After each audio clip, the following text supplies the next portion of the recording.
Hello guys! Hello. This is for Cancer. Cancer, welcome dito sa aking channel, Kapalaran 888. Welcome Cancer. Alamin natin kung anong messages, vibration, gabay, energy para sa inyong lahat. So, this is general reading for the Cancer. Okay, Cancer.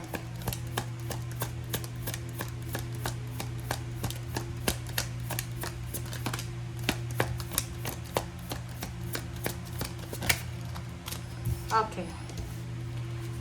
Persistence, 7 of coins, 4 of wands. So this is earth signs and this is fire sign. So kung makikita mo dito, Cancer, sinasabi ng bara sa'yo na marami kang minamanifest. Ang taas ang pangarap mo. Okay, Cancer? Napakataas ang pangarap mo. Sinasabi ng bara sa'yo dito na kung magiging sobrang masipag ka, yung sobrang masipag talaga guys, lahat daw ng minamanifest mo, lahat yan makukuha mo. Kumbaga, yung barahang 7 of coins is sinasabi ng bara sa'yo na walang imposible. Walang imposible, Cancer, sa taong masipag. Walang pangarap na imposible sa taong persistent, aggressive siya. Okay? Lalo na dito sa 4 of wands. Like for example, pamilya. Gusto mong bigyan yung pamilya mo ng magandang bahay. Pwede kang mag-ipon ng pera. Okay? Gusto mong bigyan ng pamilya mo ng, like gusto mong mapag-aral lahat ng anak mo. Walang imposible. So, sinasabi ng bara sa'yo dito na continue mo lang. Gawin mo lang kung ano yung talagang gusto mong gawin. Okay? Yung 7 of coins dito, sinasabi ng barahan na protect what you have. Okay? Protect what you have. And sinasabi ng 4 of wands na magkakaroon ka ng pagkakataon para ma-enjoy kung ano yung pinagpaguran mo.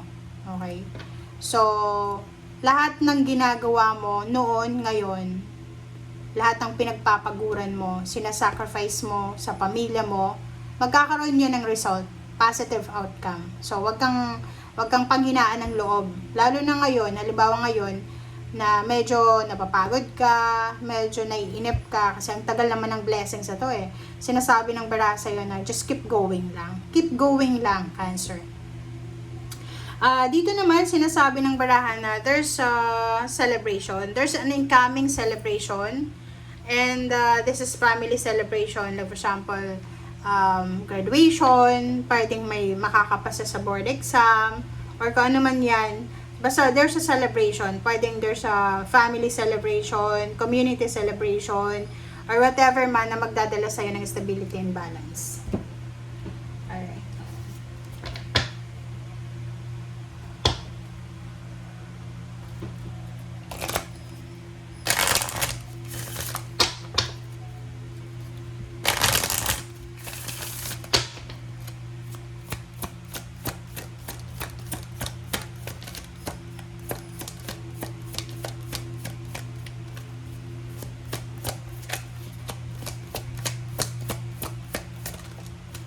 Okay. Full moon in Sagittarius. Full moon in Sagittarius. So, dito sa barahang yan, sinasabi ng bara sa'yo na there's a relationship, there's a connection between you and Sagittarius fire sign na posibleng magkaroon ng closure. Okay? So, for example, relationship. Meron kang relationship, friendship, or like courtship pa lang, 'di ba? Sa Sagittarius na posibleng mauwi siya sa kasal or mauwi siya sa partnership. Another is sinasabi ng barahan na full moon in Sagittarius siya, so aggressiveness. Parang sinasabi ng barahan na lahat ng ginagawa mo sa ngayon, lahat ng binibigyan mo ng energy, lahat ng nag-exert ka ng effort, 'di ba? Lahat 'yan ay magkakaroon ng ng achievements, masasatisfied ka, okay? So, just continue lang, keep going lang, yung sinasabi ng baraha. Siguro sa ngayon, may mga pinagdadaanan kang mahirap na sitwasyon, ba't yun nga sabi ng baraha? Okay, next is lighten up. Just relax. Relax lang, okay? Kung halimbawa na nababagalan ka sa takbo ng buhay, or medyo hindi maganda yung takbo ng situation, sinasabi ng baraha sa'yo na lighten up. Bagalan mo lang, okay? Relax lang, yun yung pinaka-importante ngayon. Mag-relax ka. Huwag kang masyadong padadala sa stress ng buhay. Same with the Pisces, kasi same sign lang naman kayo, distress. Okay, mag-relax, love yourself, prioritize yourself, parang ganun.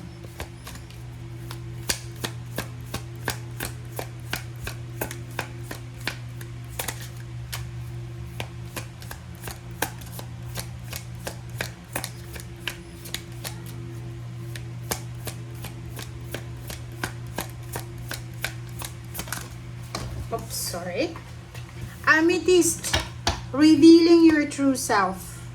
As you allow others to know the real you, you'll feel love for who you are. So, dito naman, parang pareho siya ng ng Scorpio.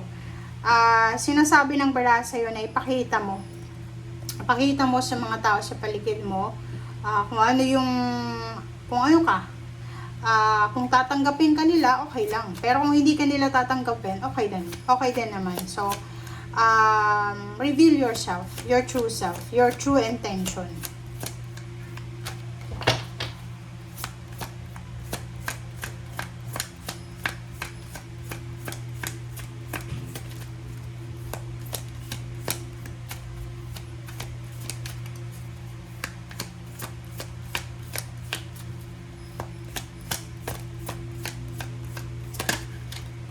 Okay, calcite. Calcite, busy times and multitasking. So eto same din to. Eto sa Pisces energy, eto sa Scorpio. So parang nakuha mo lahat ng water sign energy. Kasi eto, sinasabi ng baraha sa'yo na sa water sign, sinasabi dito na kailangan mo mag-relax. Relax. Mag-relax kayo, prioritize your emotion. Sinasabi ng barahan na take charge of your schedule during this busy time. So, kailangan mong wag masyadong mag-multitask. Dahan-dahanin mo kung ano yung mga dapat gawin. Okay? Dahan-dahan lang. Okay, wag magmamadali.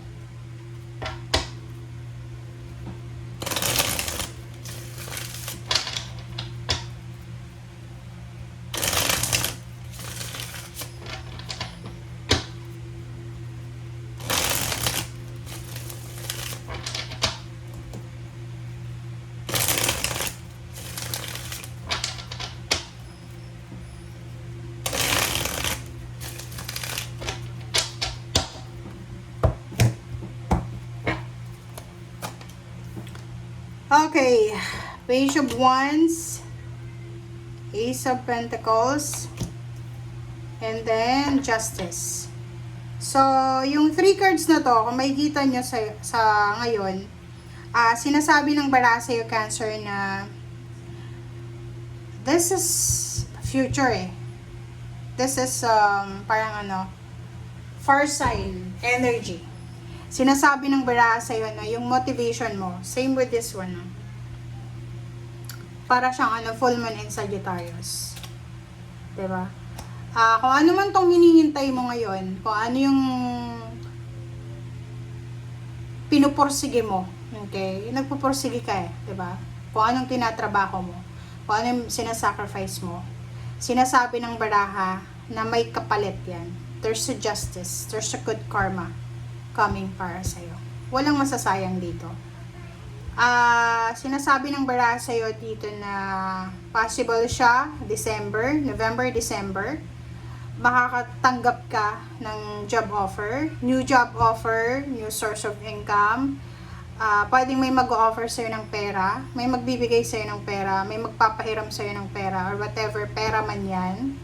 Another is may contract signing. There's a good karma coming para sa'yo, lalo sa salapi.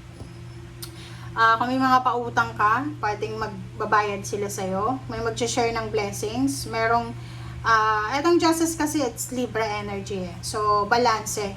So, sinasabi ng baraha ngayon, kung meron kang pinoproblema sa pera, yung mga ginagawa mo siya ngayon medyo hindi balanse, keep going lang. Yun yung sinasabi ko sir kanina pa, kasi keep going lang kasi may nag-aantay sa'yo na sobrang blessing sa future mo. Okay? Alright, so let's check. Ano pa ba? Okay. Diba? Ang sabi sa'yo dito ng dalawang barahang yan, huwag tayong masyadong magpadalos-dalos sa mga desisyon natin. Okay? Para hindi ka magsisi, para wala kang pagsisihan sa bandang huli. O, same din dito, o. Diba? Sabi dito, the Tower and Magician, Wheel of Fortune, kung may nagbago sa buhay mo, or may mga nagbabago sa buhay mo, okay, huwag kang magpadalos-dalos na magdesisyon. Okay? Sabi ng baraha sa'yo dito, kasi bandang huli, posibleng mag-worry ka, mag-alala ka, magsisi ka, parang gano'n. So, sa ngayon, gawin mo lang kung ano yung, parang ano lang, sumusunod ka lang sa kung ano yung galaw ng mundo. Yun lang yung priority mo dapat sa ngayon. Okay? Magician and Wheel of Fortune and Justice, the Tower, 1, 2, 3, 4. Major arcana siya. So, sinasabi ng baraha, maraming major happening situation sa buhay mo na darating. Ang Magician na to guys, this is parang confirmation ng dalawang baraha na sinasabi na lahat ng manifestation mo ay mangyayari. Okay? Lahat ng mga pagbabago, transformation sa buhay mo mangyayari. Okay? Thank you guys. Bye!